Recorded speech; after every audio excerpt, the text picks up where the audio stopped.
Hey everybody, it's Sid here. Welcome back to another Animal Jam video. If you're wondering why is the screen recording weird, it's because I'm going to be switching back and forth between Play Wild and this, and they use two different ratios, so oops. Today I'm going to be talking about my thoughts on the whole Lines of Power Club Geos thing, because it is a doozy. So first off, a lot of people think that Alpha Headquarters is going to be affected by it, which makes sense. Alpha Headquarters, after all, is what resulted of the original Club Geos dying. However, I don't think that is the case, because number one, the Phantoms did warp Jamaa Township. It could be said that they also warped the Lines of Power as well. Another observation is sorry, I got a text. But another option is the Chamber of Knowledge. That is because the Lines of Power, if you look on Play Wild real quick, are actually going past Alpha Headquarters. There's also some evidence on the thing, on which I will get to later. Now you're probably wondering, why is the Chamber of Knowledge dying? Well, the whole reason why Club Geos died in the first place was one, copyright with National Geographic, but two, at the time it wasn't really being used that much. People didn't really know the value until it was gone. And let's go to the Chamber of Knowledge right now. Let's go there right now. See, no one's in this level. No one's in this level. And no one's in this level. It could be, except for Old Rabbit 1. Shout out to Old Rabbit 1 for being here, but people mainly come here to buy portals and statues. So that is a thing that happens. Oh, people are here. Okay, anyways.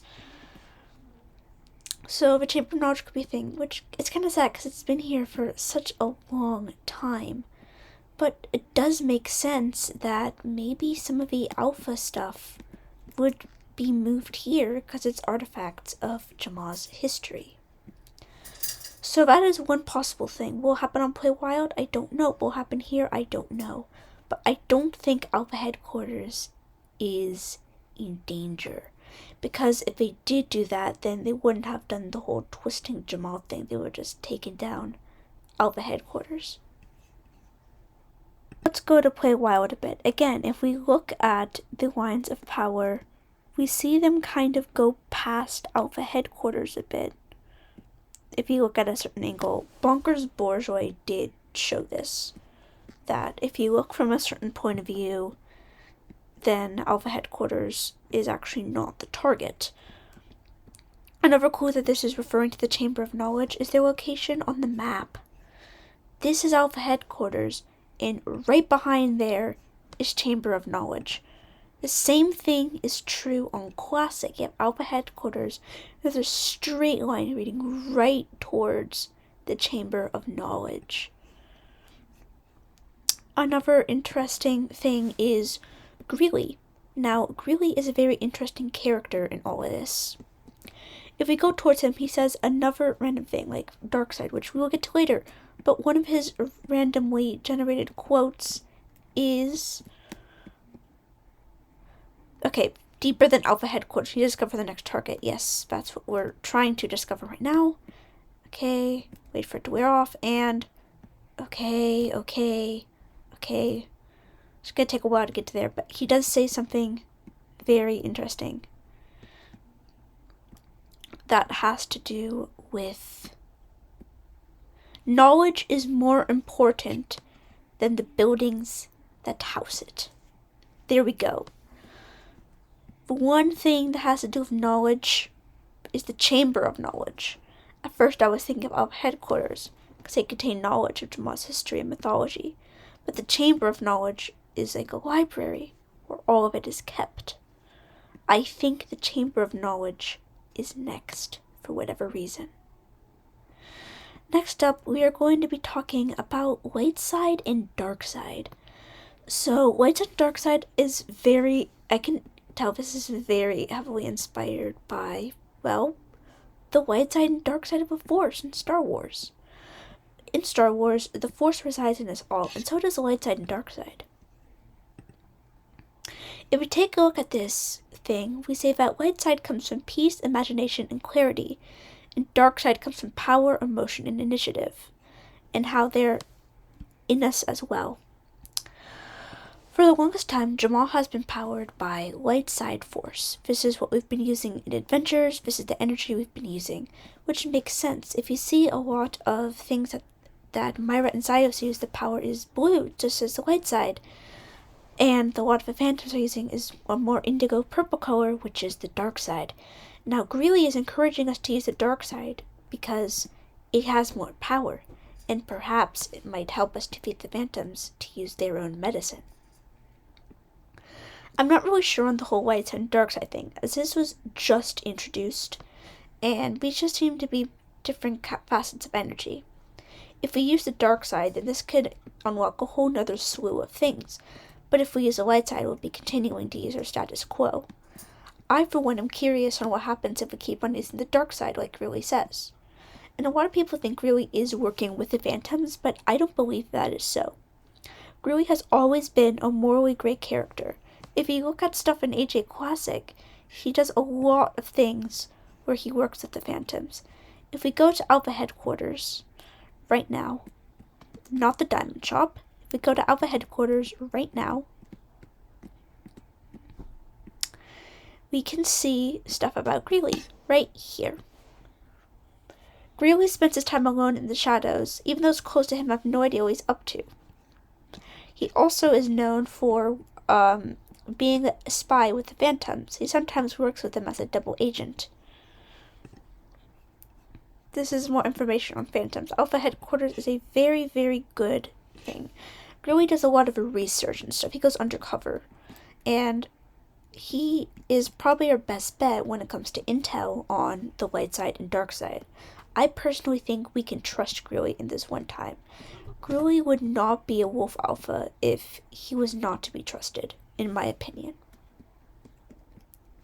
Next up, we're going to be talking about Juno and why their statue is glowing. If we go to the Temple of Ancients, we see Juno's statue right here, glowing. Why is this? I don't know, but Juno has also been talked about a lot lately on Play Wild. Juno was already supposed to be the Arctic Wolf Alpha here, but they haven't really gotten as much spotlight as they have on Classic, which is a shame. Another thing that should be noted is that the light side and dark side is appearing in the facets that are Arctic wolves. One interesting fact about Juno is that they are the only confirmed dead alpha. All the alphas exist for all sorts of animals, but the ones that we don't see, like the ones I sometimes talk about in my alpha spotlight videos, they're inactive. They still exist, but they're inactive. However, on Classic,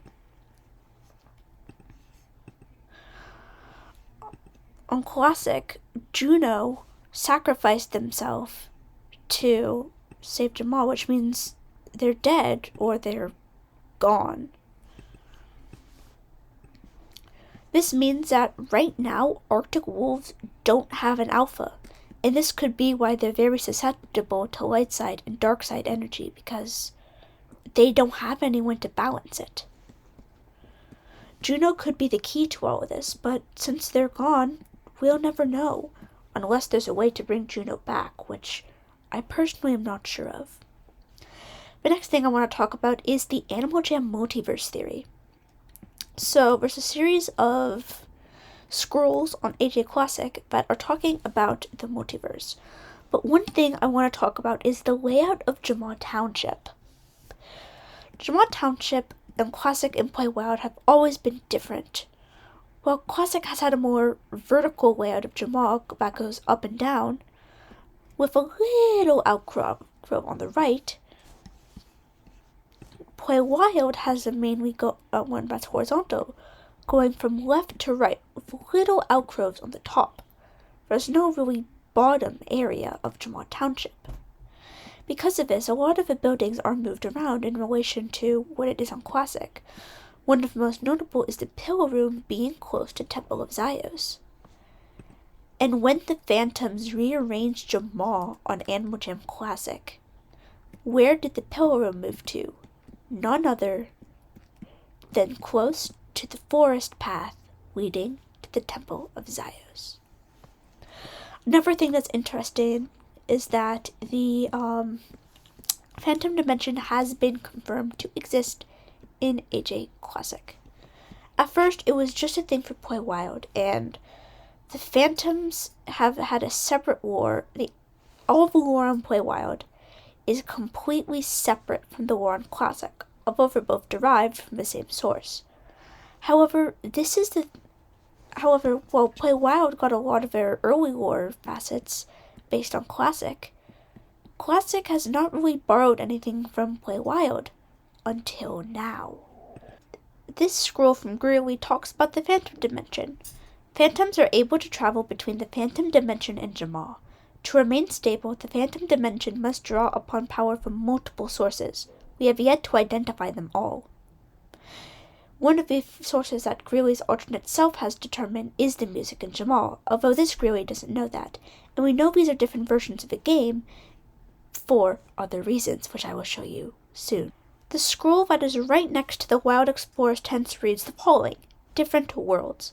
If Phantoms are able to cross between their dimension and ours, are there places they've been invaded? Have we been overly content in peace while the Phantoms turn their eyes upon different worlds? And the answer is yes. Play Wild has been stricken by a phantom infestation for years. They have similar lines of power to us. However, their phantoms are a bit different. While we don't really see that many phantoms go to Jamaa Township other than for Halloween time, and usually those are supposed to be friendlier phantoms than usual, the ones in Play Wild are actively hostile and invading Jamaa Township. Sometimes you can activate these with a Phantom Howl potion. Other times they spawn, just like it did there. That was perfect timing. These phantoms wreak havoc on Jamaa, and the animals on Play Wild have to get them. And note the term dimensions. Usually dimensions talk about different universes or dimensions. The one biggest example right now is the Marvel Cinematic Universe, where dimension and universe are kind of used interchangeably, although lately they have been meaning different things. With this one, I am guessing that the dimensions are different universes that exist within the AJ world. If you think about it, this is in the 2-dimension, and this is in the 3-dimension. And they're also used on different types of devices. This is mainly on desktop, where this was made mainly for mobile, although I am using this on a laptop right now. And the Phantom Dimension makes sense as the one dimension that bridges the two. Phantoms basically are the exact same on them, so it makes sense that they come from the same source. So what does this mean? I personally think that multiversal war is imminent on Animal Jam, because not only are the Phantoms wreaking havoc on one dimension, they're starting to wreak havoc on a second dimension. And I think something will happen where the two Animal Jam games, or dimensions in this case, will collide. I know in the real world they're saying that AJHQ is working on a remastered AJ Classic, one with better visuals and one that will be able to be updated relatively soon. I'm wondering if this is the in-universe explanation for it. I'm not really sure what to come of this, but there will be massive changes to both Animal Jam games in the future, and perhaps they will definitely be intertwined. Let me know your theories below. I'm really excited to see how this Animal Jam multiversal era will happen. What will happen to Club Geos, what will happen with the Lines of Power, and what will happen to the Chamber of Knowledge. Animal Jam is going to be turning upside down real soon, and I am ready for it. But the question is, are you?